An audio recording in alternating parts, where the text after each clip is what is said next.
Trials HD, back again. Check it to wreck it. Let's begin. Cannibal Shogun here, representing Red Links TV. What do we got this time? Let's check it out. First, we'll take a look at Iron Warlord and his track, Time Machine. Then, in the Build Your Skills section, I'll cover some basics of lighting. After that, we'll ride off into the sunset. Alright, let's give it some gas. Iron Warlord has often been called an evil genius, and it's a nickname he deserves. With a twisted mind geared toward unique environments and a healthy dose of rider torture, Iron Warlord earns his accolades properly. Here's a quick look at Time Machine.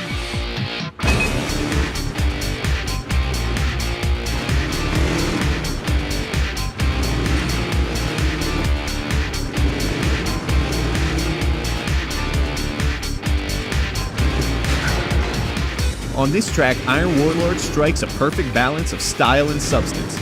Straight out of a futuristic mad science lab, this track has much that pleases the eyes. But it's not all about the visuals, kids, because your tricks have to be up to par too.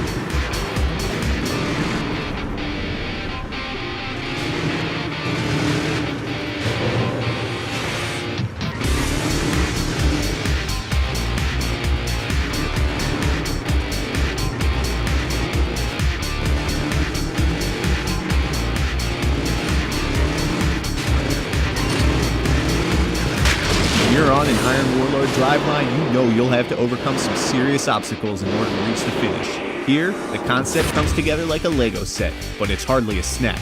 The difficulty is there, but so is the fun. So give it up for Iron Warlord, the man behind the Time Machine. Gather around, mappers. Once again, it's time to build your skills. Today, we'll illuminate the possibilities with the first in a two-part lesson on the basics of working with light. The first thing you need to know is that there are two types of light in the editor. The first is direct light. These lights shoot light in a specific direction and can cast shadows. The fluorescent lamps, bulb spotlight, and roof lamp are all direct lights. The other is ambient light. These lights shoot out light in every direction and do not cast shadows.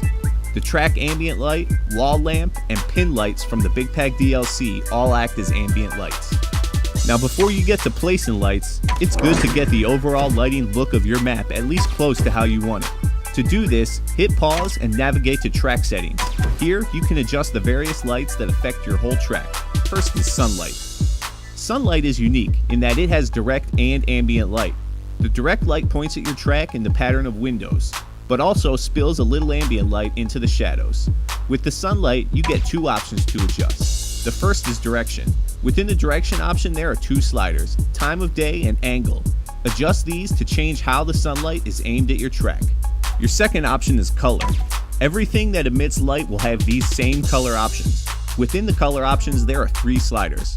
The first is color. Adjust this to determine what color the light will be. Second is saturation. This determines how much of the color you choose is present. Slide it all the way to the right and you'll be getting the full color. Slide it all the way to the left and you'll get no color at all. Finally, there's brightness. Obviously, this determines how bright your light is. Slide it all the way to the right and you'll get your light at full power. Slide it all the way to the left and that light is effectively turned off. Using these three sliders together, you can make just about any color you want. Your next track lighting option is the ambient light. This light will affect everything on your map. Do you see how in the shadows of the sunlight you can still see detail? That's mostly the ambient light. The options for this are just the three basic color sliders, which work the same as with sunlight.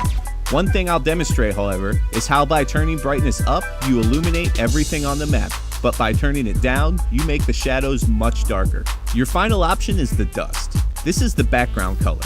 The dust has two options. The first is color. Again, the same three sliders as the other lights. Your second option is dustiness. This controls the draw distance or how far you can see. Another good way to think about this is like fog. The dustier you make your room, the thicker the fog, making your draw distance shorter. Turn your dust all the way down and you'll see as far as the game will allow. Using these three track lighting options together is key to crafting an interesting look for your map. The first season of Red Links TV is nearing its end, and over the next 2 episodes, we're going to send it off in style. In addition to our usual features, we'll have some sweet special segments direct from the birthplace of Trials HD, Finland. Join Dale and I as we travel to the land of the midnight sun, where we'll meet up with those righteous rascals from Red Links and get into some hilarious hijinks in their hometown, Helsinki. The fun's just getting started, so grab your helmets and crank that throttle. Let's ride!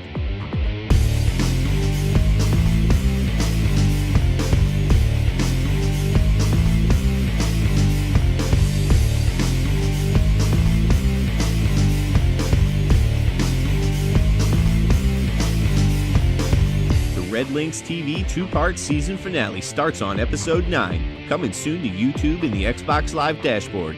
Don't miss out. Another one bites the dust, Trials fans. It's time to wrap it up. Props to our featured user Iron Warlord and our Red Links homies. Need more Trials HD in your life? Never fear, friends. The forums and trialshd.net are here to help, so check them out. Remember to keep spreading the word about our favorite games so we can cultivate this community into an unstoppable force of gaming madness. Tune in next time when we'll do it all over again. Until then, keep cranking that throttle. Red Links TV out. Follow Gamerspawn on Twitter, and don't forget to visit our Facebook page.